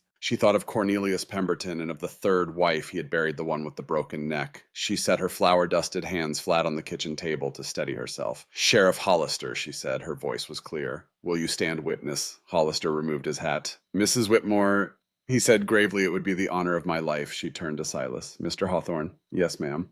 You once told me that if I wished to stay in the spring, you would ask me properly, on one knee, with a ring your brother made and a vow you wrote down yourself. Silas swallowed. His honey-colored eyes did not leave hers. Yes, ma'am, I did say that. I am asking you, Sir Eleanor said quietly, to ask me a season early. The fire in the hearth popped once. Outside, far below, on the mountain road, an unseen stagecoach creaked nearer through the timber, and in the great hall of Hawthorne Ridge, in front of the sheriff and two brothers and a baby on a wounded man's shoulder, Silas Hawthorne walked across the kitchen to the woman from Boston with the flower on her hands, and he lowered himself very slowly onto one knee on the worn plank floor. He took from the inside pocket of his shirt, where it had been waiting against his heart for a length of time. Eleanor would never have the courage to ask about a small folded paper. He took from the same pocket a ring. It was not a fine ring. It was made of cold rolled iron, hammered thin, and twisted into a band, and set into the band was a single small piece of mountain turquoise, the color of a high lake at dawn. Cassius had made it. Cassius made it 3 days after she stitched his shoulder, working in his forge in the long hours of the night when he could not sleep. He had not told Silas. Silas had not asked. Cassius had simply pressed it into Silas's palm one morning at breakfast with a single nod, and Silas had carried it against his heart ever since, waiting for spring. Spring had come early, Mrs. Whitmore Silas said. His voice was the voice of a man who had built fortresses out of grief and had not until this morning known what he was building them for. I am not a man of fine words. My brother Ezekiel writes prettier. My brother Cassius shouts louder. I am the one in the middle, ma'am, and I have always been quiet, and I have always been slow, and I have always been a little late to the things that mattered. I was late to my Mary. I was late to my Hannah. I have spent 8 years being late to everything that ever mattered to me. He drew a breath. He unfolded the paper. But I was not late to you, ma'am. I was not late. I was waiting. I did not know I was waiting until you stepped off that train at Iron Creek with $2 in your hand and your hem in the mud and your chin up like a little flag of a country I had never heard of and have wanted ever since to be a citizen of. Eleanor's eyes were wet. She did not move. I will read this once, Silas said, and then I will burn it, because a man should not need a paper to remember his own vow. He read, I, Silas Hawthorne, take you, Eleanor Whitmore, before God and before these witnesses. I take your hand and your name and your future, and I take with you. He paused.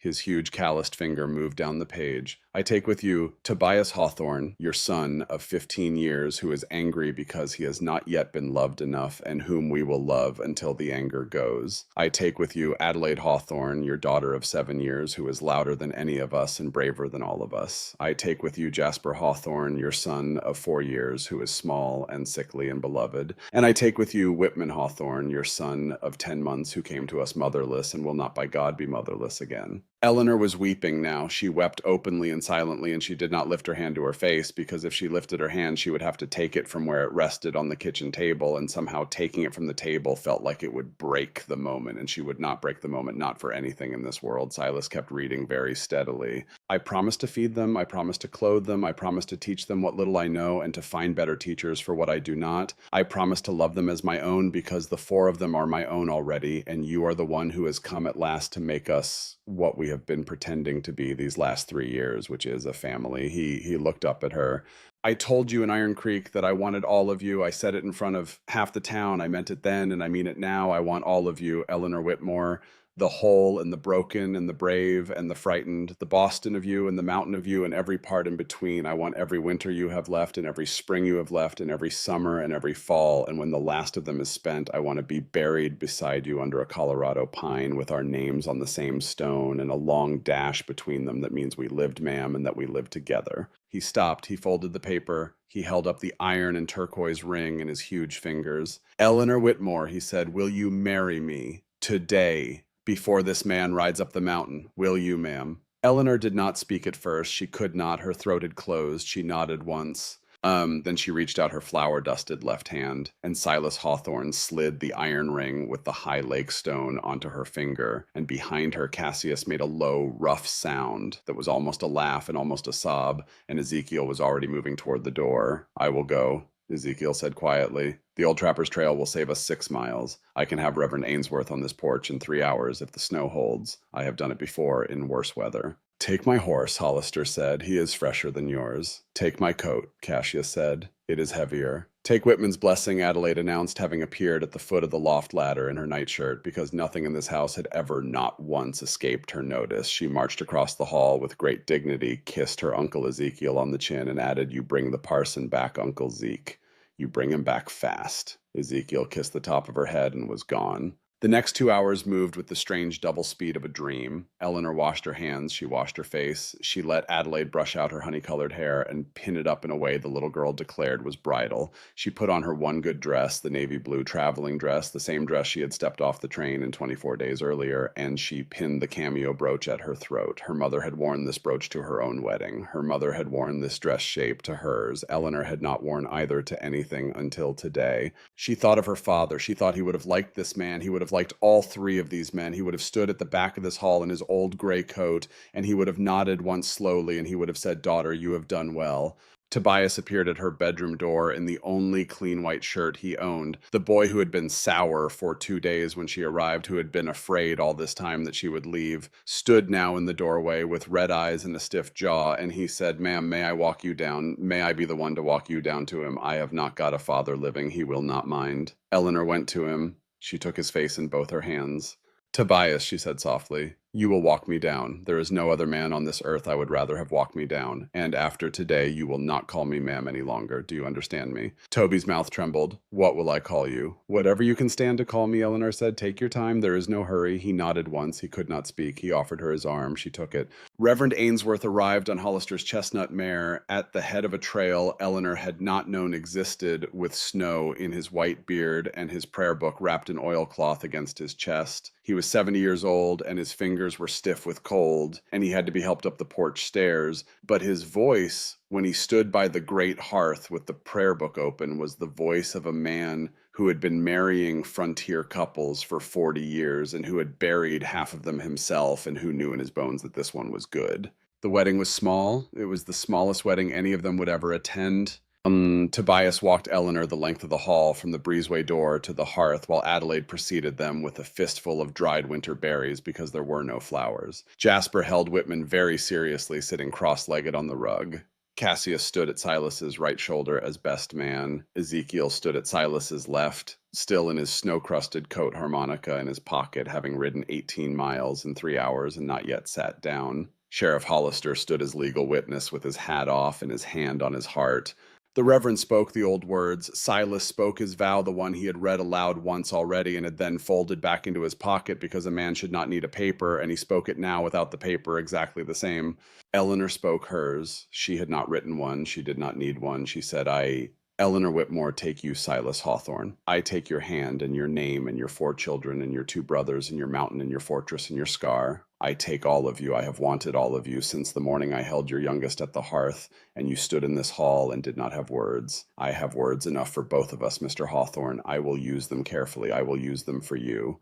The Reverend Ainsworth pronounced them man and wife. Silas leaned down. He kissed her very lightly with a courtesy that startled her into stillness on the corner of her mouth. His beard was rough. His mouth was warm. The whole kiss took perhaps 2 seconds, and Eleanor would remember it her whole life. Adelaide cheered. Jasper coughed. Whitman, for reasons known only to babies, began to laugh. Cassius signed the register with his good hand, his mouth in a hard line that was on closer inspection the line of a man trying not to grin. Ezekiel signed after him. Hollister signed after them both. Reverend Ainsworth pressed the seal of the territory into hot wax and pressed the wax onto the page, and the marriage of Silas Hawthorne and Eleanor Whitmore was in the eyes of God and the eyes of Colorado territory complete.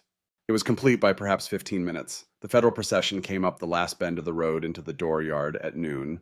Cornelius Pemberton stepped down from the lead sleigh first. He was 60 years old. He was perhaps 5 feet 8 inches in tall boots. He wore a black coat with a fur collar that had cost more than the entire Hawthorne barn, and he carried his leather portfolio under his arm with the easy confidence of a man who had spent a lifetime arriving in places with documents and leaving with what he had come for. Behind him came Judge Crowley in a black coat of his own with a face like a ledger and eyes that did not ever settle. Behind them came 4 armed deputies. Silas Hawthorne stepped out onto the porch of his fortress. He was wearing his only clean white shirt. His honey-colored eyes were calm. He had a wedding band of plain cold iron on his right hand made by his brother that morning to match the one on his wife's left hand, and he had no rifle because Eleanor had asked him not to carry one, and he had agreed. Cassius and Ezekiel came out to flank him. They did carry rifles. Eleanor had not asked them. "Mr. Pemberton," Silas said, his voice carried easily across the cold air. "State your business, sir, on my land." Pemberton smiled. It was a small, thin smile. It did not reach his eyes. "Mr. Hawthorne," he said, "I am here on the authority of a federal writ of guardianship signed by Judge Crowley standing at my shoulder and concerning the person of Miss Eleanor Whitmore, who is bound by prior contract to my household until her 25th year. I am informed by your sheriff that she is residing here. I will trouble you only briefly. I require her to be produced. I require her trunk to be loaded into my sleigh. I require a signed acknowledgement from you that you have not in any way interfered with the lawful execution of the writ. Once these things are done, I will be on my way." Silas did not speak. Eleanor stepped out onto the porch beside him. She had taken his arm. The iron ring with the high lake turquoise was on the third finger of her left hand in plain view, catching the cold mountain light. "Mr. Pemberton," she said. Pemberton's eyes flicked to her, then to her hand, then back to her face. Something in his face changed. "Mr. Pemberton," Eleanor said again, "there is no Miss Eleanor Whitmore on this porch. There is Mrs. Eleanor Hawthorne. I was married, sir, in the great hall of this house at 15 minutes past 11 this morning by the Reverend Mr. Ainsworth of the Iron Creek Methodist Church in the presence of the sheriff of this county. The signed register is on the table behind me. Judge Crowley may inspect it at his leisure. The yard was very quiet." Pemberton's smile thinned to almost nothing. "Crowley." The judge stepped forward. He held out his gloved hand for the register. Hollister, who had come out onto the porch behind Eleanor, brought it to him. Crowley read it. He read it twice. He closed it. He looked at Pemberton. "Cornelius," he said quietly, "the marriage is in order. The writ is void. Colorado territory is very clear. I will not stake my bench on a contest I cannot win." Pemberton did not raise his voice. He never raised his voice. Eleanor knew the worst thing about him. The first wife, the second wife, the third wife at the bottom of the stairs. He had not raised his voice once. He simply very smoothly drew a small Derringer pistol from the inside pocket of his coat. He pointed it at Eleanor. "Mrs. Hawthorne," he said calmly, "step down off that porch. We are going home." Three things happened at once. Cassius Hawthorne moved. He moved with all the speed of a man who had been a soldier in his youth and a frontiersman in his manhood, and who had spent the past week healing from a wolf attack, and who in this moment did not feel his shoulder at all. He stepped between Eleanor and the gun. He did not shoot Pemberton. He did not shout. He simply put his own body, all 6 feet 4 inches of it, in the path of the bullet. Ezekiel Hawthorne fired once, cleanly, from the hip. A trick shot he had learned in the war, which Eleanor would later discover had been called the sharpshooter's apology because it said sorry and meant it. The bullet took Pemberton through the back of his right hand, and the Derringer flew into the snow. And Silas Hawthorne did not move at all. He stood beside his wife on the porch of the house he had built, and he watched his brother step into a bullet for her, and he watched his other brother end the bullet's flight before it ever reached its target, and he thought very clearly, "My brothers are with me." Pemberton screamed. It was a small, thin, breathless scream.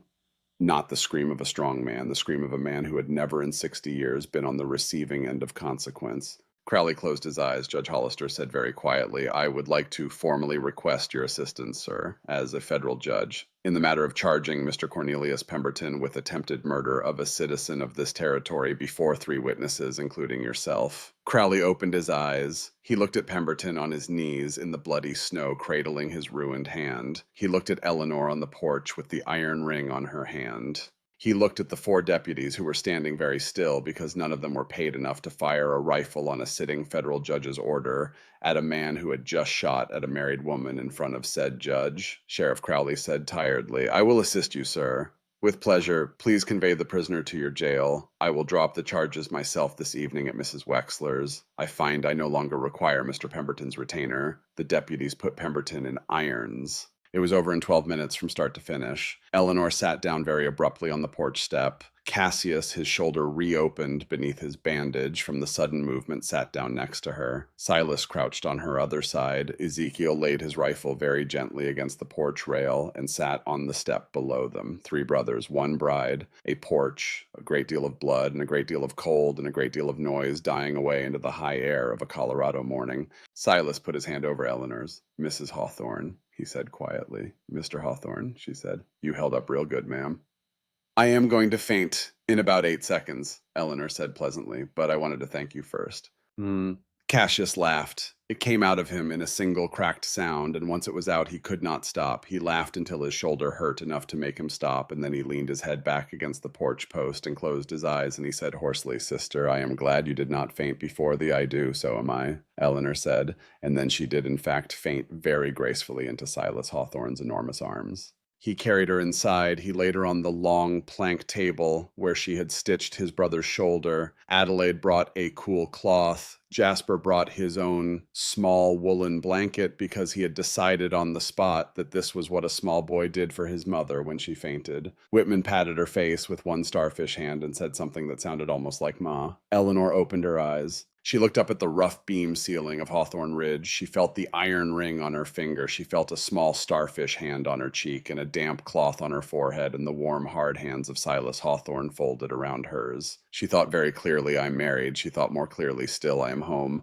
But there was even now one small thing she did not know. She did not know that far down the trail, perhaps a quarter mile below the bend where Pemberton's sleighs had come up, a 15-year-old boy with hair the color of dark oak had slipped out of the back of the cabin 20 minutes after his mother had said her vow. He had taken a horse. He had not told anyone. He had heard that very morning while saddling for his uncle's hurried errand, the sheriff speak of the federal procession coming up the trail behind him. He had decided with all the wounded and stubborn pride of a boy who had been afraid of being sent away his whole short life that he was going to do something. He was not going to be the boy in the loft this time. He was going to be the man in the saddle. Tobias Hawthorne had ridden down the mountain with his uncle's other rifle across his knees. He had meant to lay an ambush at the lower bend. He had not told anyone because he knew they would have stopped him. He had, in his 15-year-old wisdom, thought that he would surprise the deputies and slow them down and that this would help. By the time he had reached the lower bend, the procession had already passed him. By the time he had turned his horse around to follow it, the procession was already 3 switchbacks above him on the road beyond his ability to catch. Tobias had stopped his horse on the lower bend. He had sat very still in the saddle. He had understood all at once that his attempt at being a man had been useless, that he had ridden out for nothing, that his mother, his new mother, the woman who had walked down a hall on his arm only that morning, was at this moment alone on a porch with a federal judge and a man with a writ, and he, Tobias Hawthorne, had not been there to stand between them. And then on the lower bend, in the cold and the snow and the failing wind, Tobias Hawthorne had done something he had not done since the day his real mother had died. He had wept. He had wept sitting on a horse in the middle of an empty mountain road with a rifle across his knees and the federal procession out of his reach above him, and he had thought, "I have failed her, I have failed her, I have failed her." He had turned his horse for home. He had ridden back slowly because there was no longer any reason to ride fast. He arrived at Hawthorne Ridge an hour after Eleanor had fainted. He came up the porch step expecting to find his uncles arrested, his mother gone, the cabin emptied. He came up expecting the worst of all possible afternoons. He had practiced on the slow ride back what he would say when he saw his Uncle Silas. He had practiced begging forgiveness. He had practiced offering to leave. He had decided on the slow ride back that he was not worthy to live in this house. He pushed open the door of the great hall. Inside, he found his mother sitting at the long plank table with a cup of tea in her hand and a cool cloth on her forehead. He found his Uncle Silas sitting beside her, holding her other hand. He found his Uncle Cassius with his shoulder freshly rebandaged and a small, pleased smile on his face. He found his Uncle Ezekiel playing a slow, soft tune on the harmonica by the hearth. He found Adelaide and Jasper and Whitman piled in a heap on the rug like a litter of sleeping puppies. He found Sheriff Hollister and Reverend Ainsworth at the kitchen end of the hall, eating bread and venison stew with the wedding register open between them and a small jar of sealing wax cooling on the table. He found, in short, a wedding that had already happened and a siege that had already ended and a family that had already chosen its new shape, all in the time it had taken him to ride down the mountain and back on his foolish errand. He stood in the doorway. He could not move. Eleanor saw him. She set down her tea. "Tobias," she said quietly, "come here, son." He could not move. She stood up from the table. She crossed the hall in the navy blue dress that had been her mother's idea of a wedding dress, and she stopped in front of her tall, stiff, frightened 15-year-old boy, and she took his face in both her hands the way she had earlier that morning. "Toby," she said, "you went after them." "I went," he said. "I tried. I was too late. I am sorry, ma'am, I am sorry." "You went," she said again. That is what I will remember, Tobias Hawthorne, not whether you arrived on time, that you went. He broke. He was a 15-year-old boy, and he had been brave and useless, and he had ridden through the cold for nothing, and he broke against her shoulder the way only a boy his age can break all at once and without apology. And Eleanor held him while he wept, and she said over and over very softly into his hair, "You are mine, Toby. You are mine. You are mine. You went and you came back and you are mine." Across the hall, Silas Hawthorne watched his wife hold his oldest boy, and he did not move from his chair because there are some moments a husband does not interrupt. Cassius Hawthorne watched his shoulder bleed slightly through fresh white linen, and he thought, "I am going to spoil that boy something awful from this day forward, and I am going to teach him to shoe a horse, and I am going to teach him to forge a hinge, and I am going to teach him there is nothing he can do that will get him sent away from this house." Ezekiel Hawthorne played very softly a slow old tune that none of them recognized because he was making it up as he played, and the tune was the tune of a family arriving at last at the shape it had been trying to be for 3 long years. Outside, the deputies finished loading Cornelius Pemberton into the sleigh, his ruined hand wrapped in a blood-soaked rag, his face the color of old paper. Judge Crowley climbed in beside him without a word. Sheriff Hollister, who had eaten 3 helpings of stew and 1 of bread, and who had pronounced both excellent, came out, at last settled his hat onto his head and looked back at the porch. "Mrs. Hawthorne," he said. Eleanor, still holding her oldest boy, looked up. "Sheriff." "Welcome to the territory, ma'am." "Thank you, Sheriff," Eleanor said. I think I will stay." Hollister tipped his hat. He mounted his chestnut mare. He led the procession down off the ridge with Pemberton and Irons in the second sleigh, and he did not look back. Eleanor, in the doorway of the great hall, the iron ring catching the late afternoon light, watched the federal sleighs disappear around the lower bend. That night, the door of the small bedroom that had been Mary's closed softly behind Silas and Eleanor Hawthorne. The lamp burned low for a little while, and then it burned lower, and at last it was put out. The fire on the great hearth in the main hall burned itself down to embers. Cassius slept in the rocking chair with Whitman against his shoulder because Whitman had decided on the day of his mother's wedding that he would not be put down. Ezekiel slept on the rug in front of the fire, harmonica still in his pocket. The children slept in the loft, 4 small breathing shapes under heavy quilts. And outside, across the high white meadow, the Colorado night closed over Hawthorne Ridge like a hand closing around a candle flame to keep it from going out. When morning came, everything had changed between Silas and Eleanor Hawthorne, and nothing at all. The first thaw came 6 weeks later. It came on a morning in late March with the smell of running water in the air and the first black branches of the high pines showing through where the wind had stripped the snow. Eleanor went to the porch in her wrapper and stood barefoot on the warm wood, and she breathed in and she smelled for the first time what spring smelled like on a Colorado mountain. It smelled of pine resin and snow melt and earth that had been waiting a long time to wake up. She put both her hands flat on her belly. She had known for 2 weeks. She had not yet told anyone. Behind her, the door opened. Silas stepped out onto the porch with a cup of coffee in each hand. He did not say anything. He did not need to. He looked at his wife in her wrapper with her hands on her belly, and then he looked at her face, and then he set both cups of coffee very carefully on the porch rail, and he came and put his arms around her from behind, and he laid one enormous hand over both of hers, and he laid his face against the side of her hair. "How long?" he said very quietly. 2 weeks, she said. "Maybe 3. Are you sure?" "I am sure." Silas did not speak for a long time. Eleanor," he said at last. "Yes, I am afraid." "I know," she said. "I am afraid too." "We will be afraid together," he said. "We will," she agreed. She did not have to ask him what he was afraid of. She knew. She had not forgotten Mary. She had not forgotten Hannah. She had not forgotten the 8 years of silence in this house. She had not forgotten the doll on the bedside table. But she had also not forgotten her own mother, who had died bringing Eleanor's brother into the world. She had not forgotten the way her father in his last years had spoken of a woman's body in childbirth as a country no man has ever truly visited. She had not forgotten that she was the daughter of a doctor and that she had read every page of his medical library and that she knew better than most women on the frontier what could go wrong and what could go right and how to tell the difference. She turned in her husband's arms, she put her hands on his face, she kissed him very lightly on the mouth, and she said, "Silas Hawthorne, I am not Mary, and this is not 1871, and we will get through this together. Do you understand me?" "Yes, ma'am," he said. He was crying very quietly, and he did not bother to hide it. "Yes, ma'am, I understand."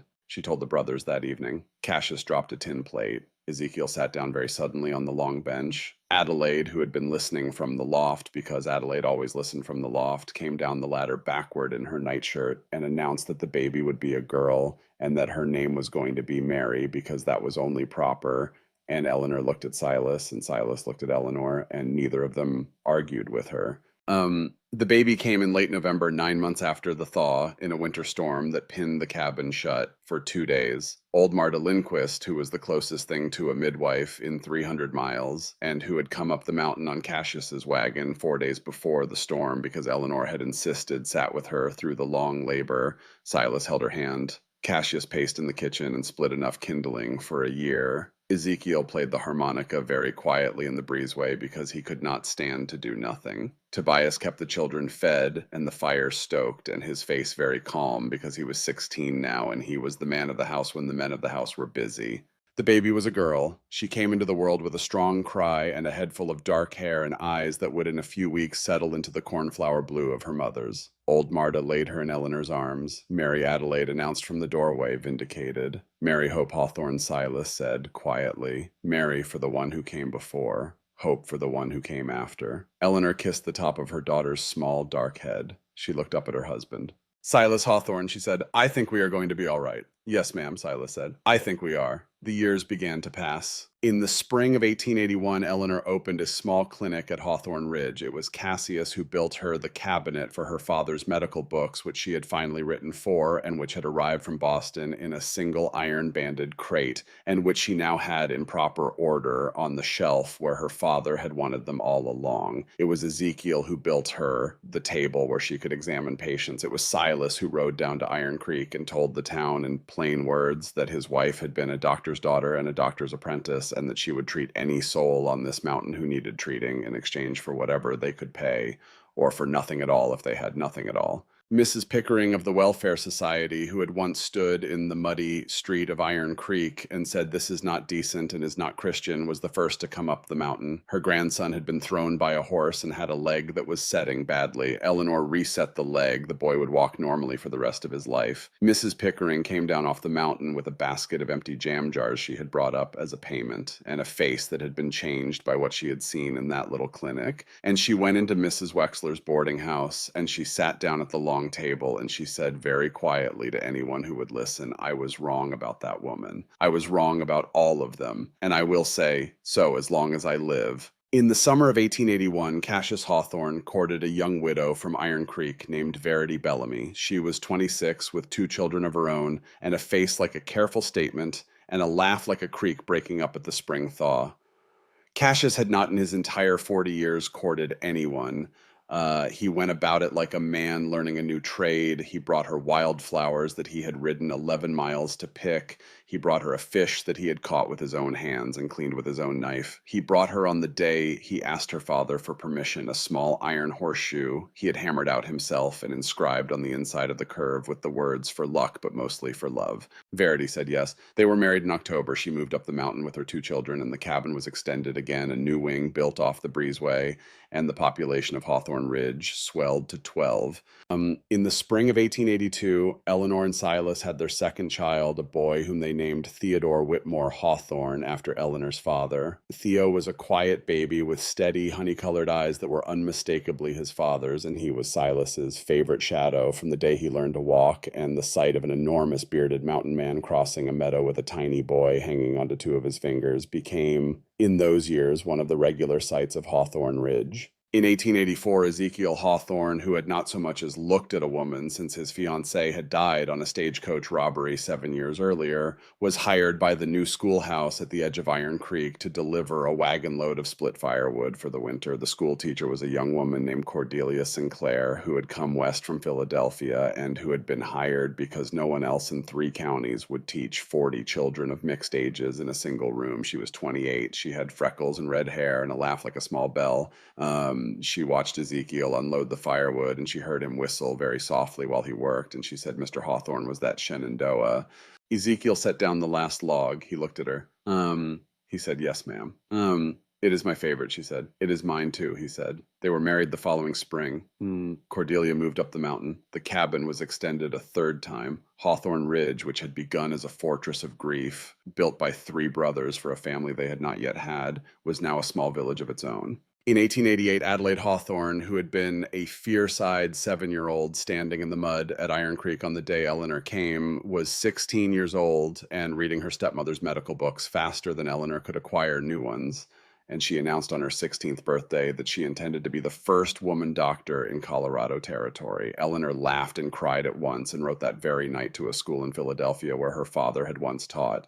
In 1889, Tobias Hawthorne, 25 years old now, with shoulders as broad as his uncle's and the beginning of a beard the color of dark oak, married a young Irish immigrant woman named Imogen O'Brien, whose family had come to Iron Creek as railroad laborers and whose hands were as work-hardened as his own. The wedding was held in the Great Hall at Hawthorne Ridge. Eleanor stood in the place where a mother stands, and she watched her oldest son say his vows, and she remembered the night he had ridden down a mountain on a useless errand to defend her and had come back believing he had failed. She thought, Tobias, you have never failed at a single thing that mattered. She did not say it aloud. He knew. Whitman Hawthorne, who had been 10 months old on the day Eleanor first warmed milk for him in a tin cup, grew into a tall, serious boy with his Uncle Cassius's mouth and his stepmother's eyes, and at 12 he announced that he intended to be a blacksmith and a farrier like his uncle, and Cassius wept very quietly into his coffee that morning when no one was looking, except for Eleanor, who saw because Eleanor always saw. Jasper, who had been 4 years old and coughing on the night Eleanor first arrived, did not die of his lungs as Eleanor had feared in the dark hours of those first winters. He grew strong and lean and quiet. He took in his teenage years to following Ezekiel around with a fiddle Ezekiel had bought him for his 14th birthday, and at 19, he played at his stepsister Adelaide's medical school graduation in Philadelphia before 300 people, and Eleanor sat in the front row and watched her two oldest daughters become between them the future of the family. The years went by the way years do on a mountain. There were hard winters. There was a bad summer in 1886 when a drought killed half the stock, and the brothers borrowed against the homestead and rebuilt the herd by autumn. There was a fire in the forge in 1890 that took Cassius's eyebrows off and gave them all a story they would tell for 30 years afterward. There was a black diphtheria year in 1892 that Eleanor and Adelaide fought together side by side in the clinic that had become 2 clinics now, and they lost 3 children of Iron Creek and saved 14, and Eleanor, who had not wept since her father's funeral except on her wedding day, wept for the 3. There were births, many of them. There were weddings. There was in 1894 the death of Sheriff Hollister, 80 years old, in his bed at the boarding house surrounded by half the county. He had asked in his last week if the Hawthorne brothers would be his pallbearers. They had said yes. They had carried him down the aisle of the Iron Creek Methodist Church, 4 abreast, with Tobias as the 4th, and they had buried him on the hill above the town where he had asked to be put. In 1899, Silas Hawthorne was 58 years old. Eleanor was 44. The high white peaks above Hawthorne Ridge were the same ones that had stood there 20 years before when a Boston girl had stepped off a train with $2 in her hand and a letter against her heart. The cabin was no longer a cabin. The village was no longer small. There were 48 people who lived now full-time on what they all still called the Ridge, although the original cabin was now only the Great Hall at the center of a much larger compound. There were 3 forges. There were 2 clinics. There was a small one-room school that Cordelia Hawthorne ran for the children of the family, supplemented by 12 more children whose parents brought them up from the valley each morning. There were chickens and cattle and sheep and a bee yard that was Adelaide's hobby and Whitman's pride. On a morning in late September of that year, Silas and Eleanor Hawthorne stood on the porch of the Great Hall and watched their grandchildren chase each other through a meadow of late wildflowers. Eleanor's hair had silver in it, now threaded through the honey gold. Silas's was almost entirely white. The scar on his cheek had faded to the color of old ivory. He had needed that winter a new pair of boots because the soles of his old ones had finally given out after 24 years of mountain wear. The new boots, like the old ones, had been made by his grandson, who was Tobias and Imogen's eldest, a boy of 9 named Silas, after his grandfather. Across the meadow, their daughter Mary Hope, who was 19 now, was reading aloud from a letter to her brother Theodore, who was 17, and to her cousins, who were a dozen of various ages spread over the grass. The letter was from Adelaide in her 3rd year of medical practice in Denver, where she had become the first woman to be admitted to the Colorado Territory Medical Association. The letter was full of news about a difficult childbirth she had attended and a paper she was writing on the prevention of childbed fever, and a young surgeon named Mr. Edward Clark, whom she described as exceedingly tedious in a way that Eleanor read between the lines to mean she had decided to marry him by Christmas. Adelaide had always been able to make a decision faster than she could write a letter explaining it. Silas put a hand at the small of his wife's back. Eleanor leaned into it. Mrs. Hawthorne, he said quietly. Mr. Hawthorne, she said, do you remember? She knew without asking. She always knew without asking. I remember, she said. The mud, he said. The mud, she agreed. The $2. Yes, Mrs. Wexler. God rest her, Eleanor said. Mrs. Wexler had died 3 years before, after spending the last decade of her life as a regular caller at the Ridge, where she had been adopted by Adelaide as a kind of unofficial grandmother, and where she had finally, in her 60s, learned how to laugh. Sheriff Hollister, Silas said. God rest him too, Eleanor said. Pemberton. Eleanor was quiet for a moment. Cornelius Pemberton had died in a Massachusetts state prison 11 years earlier of pneumonia after serving 9 years of a 15-year sentence for the attempted murder of a citizen of the territory of Colorado. Eleanor had not attended the funeral. She had not been informed in time. She had read of it in a Boston newspaper that had reached her 4 months later, and she had set the paper down on the kitchen table, and she had thought very clearly, you are dead, sir, and I am alive, and that is the end of you in this story. Pemberton, she said. Yes, I remember. Silas shook his head slowly. He looked out at the meadow. His grandchildren were piling onto each other now, a small heap of laughter and limbs. I almost did not write that letter, he said. The advertisement, Mrs. Whitmore. The whole thing, I almost did not. Cassius wanted me to. Ezekiel wanted me to. Adelaide, she was 4 years old. She demanded I do it. But I almost did not. Why, Eleanor asked. She had asked him this question in different forms, perhaps 50 times in 20 years. He had never quite answered. He had always answered something next to it. He answered it now because he said quietly, I was afraid that if I asked God for a second life, he would give it to me, and I was not sure I deserved one. Eleanor turned her face up to him. You deserved one, she said. I know that now, Silas said. You taught me that, ma'am. You and the children, and the years. Below them, at the edge of the meadow, Cassius Hawthorne, 58 years old and almost completely bald, was teaching his 5-year-old grandson how to hold a hammer. Verity, his wife, sat on a quilt with the youngest grandchildren around her, telling a story Eleanor could not hear but knew by the gestures was the story of how Uncle Cassius had once tried to ride a buffalo, which was a story that was not even slightly true and which the grandchildren demanded once a week. Beyond them, Ezekiel Hawthorne, harmonica in his pocket as always, was walking with Cordelia, his wife. They were not young anymore. They held hands. They had, in their 14 years of marriage, never once been seen apart on the Ridge if they could help it. Tobias, who would be 35 next month, came out of the schoolhouse with Imogen at his side and a baby on his shoulder, his 4th child born only 6 weeks before. He saw his stepmother on the porch. He raised his free hand. Eleanor raised hers in return. She thought my oldest son, my boy, who rode out for nothing on a winter day 20 years ago and broke against my shoulder when he came back. My boy who could not believe for the longest time that I would not send him away. My boy who is the reason this family is what it is today, because every other child in this family learned by watching what happened to him that no one in this house gets sent away. She thought you went, Tobias. That is what I will remember. She had told him so in those exact words every year on the anniversary of his foolish ride. He had let her for the first 10 years with a kind of patient embarrassment. He had begun in the 11th year to laugh. He had begun in the 15th year to tell his own children about it as a story not of failure, but of a boy learning late and hard the only lesson that matters, which is that going matters more than arriving. Silas drew Eleanor closer. Mrs. Hawthorne. Mr. Hawthorne.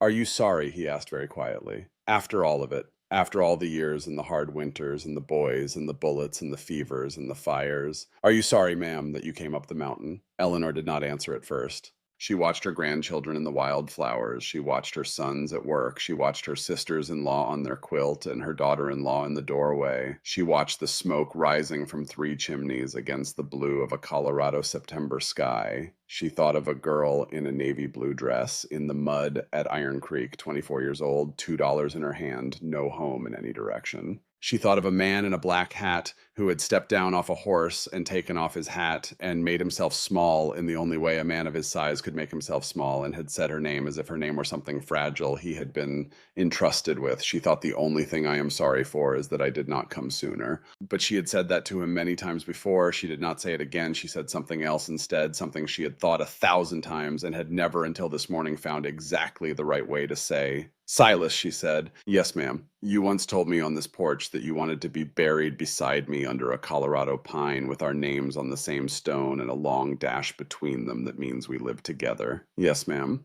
I remember.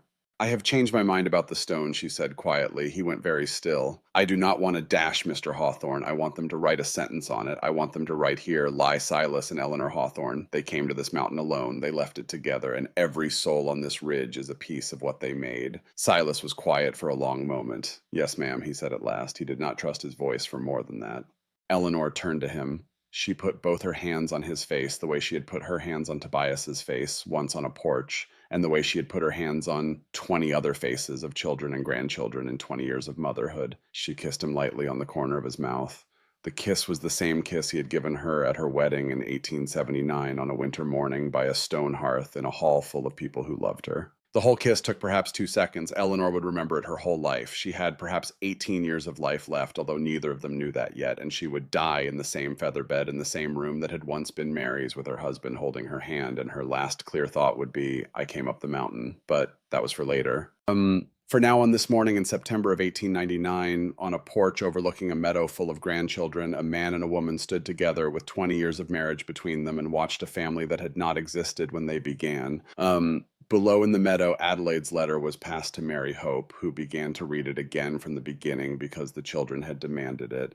Cassius's grandson finally got the hammer right and drove the nail straight on the first true blow, and Cassius let out a whoop that startled the chickens. Ezekiel began very softly to play his harmonica. The tune was Shenandoah. It was always Shenandoah eventually. Up on the porch, Silas Hawthorne put his arm around his wife. We did we not, ma'am? We did, Mr. Hawthorne. We made a family. We made a family. And the mountain.